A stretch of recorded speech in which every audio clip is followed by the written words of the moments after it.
PTI का इद्दत case में सजा मुअत्तली की अपीलें मुस्तरद करने का फैसला चैलेंज करने का ऐलान किया गया है। फैसले को हाई कोर्ट में चैलेंज करेंगे, ये कहा पीटीआई रहनुमा असद उमर अयूब ने। और पीटीआई का फैसला चैलेंज करने का ऐलान किया गया है। इद्दत केस में सजा मुअत्तली की अपीलें मुस्तरद करने का ये फैसला है। और अब तक की बड़ी और अहम खबर, इसकी मजीद तफसील जानेंगे। ओवैस यूसुफजई ने हमें ज्वाइन किया। ओवैस, सजा मुअत्तली की अपीलें मुस्तरद कर दी गई हैं बानी पीटीआई और बुशरा बीबी की, क्या तफसील है? बैकग्राउंड भी शेयर कीजिए और क्या डिटेल्स हैं आपके पास?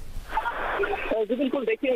एडिशनल सेशन जज मोहम्मद अफजल वजीका ने सजा मुअत्तली की दरख्वास्तें मुस्तरद करने का ये मुख्तसर फैसला अब से कुछ देर कबल अपनी अदालत में सुनाया है। जबकि जो सजा के खिलाफ मरकजी अपीलें हैं उसका फैसला आना बाकी है। इस्लामाबाद हाई कोर्ट ने ये डायरेक्शन दी थी कि बानी पीटीआई और दूसरा बीबी की इद्दत में निकाह केस के मुतालिक जो सजाएं हैं उनके खिलाफ सजा मुअत्तली की दरख्वास्तों पर 10 रोज में फैसला किया जाए। जबकि जो उनकी मरकजी अपीलें हैं सजा के खिलाफ उनमें उन पर 1 माह में फैसला किया जाए। और इस डायरेक्शन के बाद जो ये 10 रोज से 10 वर्किंग डेज जो आज मुकम्मल हो रहे थे, तो सजा मुअत्तली की दरखास्तों पर तो आज अदालत ने फैसला सुना दिया है, लेकिन जो सजा के खिलाफ मरकजी अपीलें हैं उन पर फैसला आना बाकी है। ये जो इद्दत में निकाह केस है इसमें सीनियर सिविल जज सिदरतुल्लाह ने 3 फरवरी को इमरान खान और बुशरा बीबी को 7 साल कैद की सजा सुनाई थी। और उसके बाद जो अपीलें सेशन कोर्ट में दायर की गई, तो इब्तिदाई तौर पर जो डिस्ट्रिक्ट एंड सेशन जज शाहरुख अर्जुमन है वो ये दरखास्तें सुन रहे थे। इसमें काफी जब समाअत के बाद मुकम्मल हो गई थी समाअत और फैसला महफूज हुआ था, तो फैसला जिस रोज सुनाया जाना था उस रोज कंप्लेनेंट यानी खबर मालिका ने कोर्ट में आकर कुछ बातों की और अदालत पर अदम एतमाद का इजहार किया था, जिसके बाद सेशन जज की जानिब से एक साथ इस्लामाबाद हाई कोर्ट से देखा गया था और उन्होंने खुद को इस केस से अलग करते हुए कहा था कि ये केस किसी और जज को भिजवाया जाए, क्योंकि जो कंप्लेनेंट है वो उन पर अदम एतमाद कर चुके हैं और ये मुनासिब नहीं है कि वो अब इस केस का फैसला सुनाए।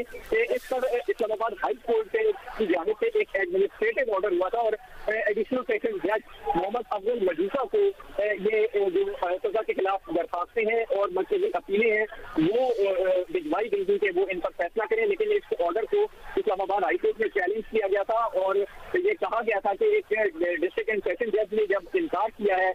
फैसला सुनाने को, तो उनके बाकायदा एडिशनल सेशन जज को किस तरह कहा जा सकता है कि वो अब ये अपीलें और दरखास्तें सुनकर फैसला करें। लेकिन इस्लामाबाद हाई कोर्ट से जस्टिस मियां हसन औरंगजेब ने ये डायरेक्शन दी थी कि वो ये अपीलें जो है यही जज सुनेंगे, लेकिन साथ ही साथ उन्होंने ये टाइम बाउंड कर दिया था, एक टाइम लाइन दी थी जिसमें इस टाइम फ्रेम के अंदर अपीलों को और सजा मुअत्तली की दरखास्तों को निपटाना था। तो आज जो पहली डेडलाइन थी इस्लामाबाद हाई कोर्ट की जानिब से वो मुकम्मल हो रही थी और उस पर तो फैसला आ गया है। जो सजा मुअत्तली की बानी पीटीआई और दूसरा बीबी की दरखास्तें हैं वो मुस्तरद कर दी गई हैं। अब सजा के खिलाफ मरकजी अपीलें जिसमें ये तय होना है कि वाकई सजा बरकरार रहेगी या उनको बरी किया जाएगा, उन पर फैसला आना बाकी है। अब चूंकि सजा मुअत्तली की दरखास्तें मुस्तरद हो गई हैं तो इसलिए उनकी जमानत पर रिहाई जो है वो उसका इम्कान खत्म हो गया है और अब मरकजी अपीलें जब डिसाइड होंगी तो उसके बाद फर्दर सूरत हाल सामने आएगी, क्योंकि जो बानी पीटीआई है उनके खिलाफ साइफर केस में जो सजा का फैसला था वो इस्लामाबाद हाई कोर्ट पहले ही कलअदम करा दे चुकी है, जबकि तोशाखाना नैब केस और तोशाखाना फौजदारी केस में उनकी सजाएं मुअत्तल कर चुकी हैं जो अदालतें हैं। तो अब उनके खिलाफ जो उनके वकला के मुताबिक पीटीआई के वकला के मुताबिक दिल्ली वाहिद एक केस है फिलहाल जिसमें वो गिरफ्तार है, क्योंकि 190 मिलियन पाउंड का जो जेल ट्रायल चल रहा है उसमें इस्लामाबाद हाई कोर्ट से इसकी जमानत मंजूर कर चुकी है। अच्छा ओवैस, ये बताइएगा, जब ये फैसला सुनाया गया 3 बजे का वक्त दिया गया था, उस वक्त पीटीआई की जानिब से कौन कौन से रहनुमा कमरा अदालत में मौजूद थे? जी बिल्कुल, देखिए पीटीआई की जानिब से जो आगम सबाती हैं वो सबसे पहले कमरा अदालत में पहुंचे थे। इसके अलावा भी पीटीआई के कारकुन और पीटीआई के जो वकला हैं वो कमरा अदालत में मौजूद थे। 3 बजे का वक्त मुकर्रर किया गया था और एग्जैक्ट 3 बजे जो एडिशनल सेशन जज मोहम्मद अफजल वजीका हैं वो कमरा अदालत में आए। उन्होंने मुस्कुरा के एक नजर जो कोर्ट रूम है उसमें रश था काफी, जो कमरा अदालत है उसमें फिर घर में जो जगह नहीं थी, सहाफियों की बड़ी तादाद, नेशनल और इंटरनेशनल मीडिया मौजूद था, वकला से पीटीआई के लोग थे, तो उन्होंने एक नजर उन पर डाली और ये कहा कि मैंने इसका एक डिटेल्ड ऑर्डर जो है वो लिखा है, वो आपको कॉपी कुछ देर में मिल जाएगी। अभी मुख्तसर फैसला सुना रहा हूँ और उन्होंने मुख्तसर फैसला सुनाते हुए जो दरखास्तें थी सजा मुअत्तली के लिए वो मुस्तरद कर दी। जी सही, अब मुख्तसर फैसला सुनाया गया है या तफसीली फैसला भी जारी कर दिया गया है, ये भी तफसील सामने आ रही है?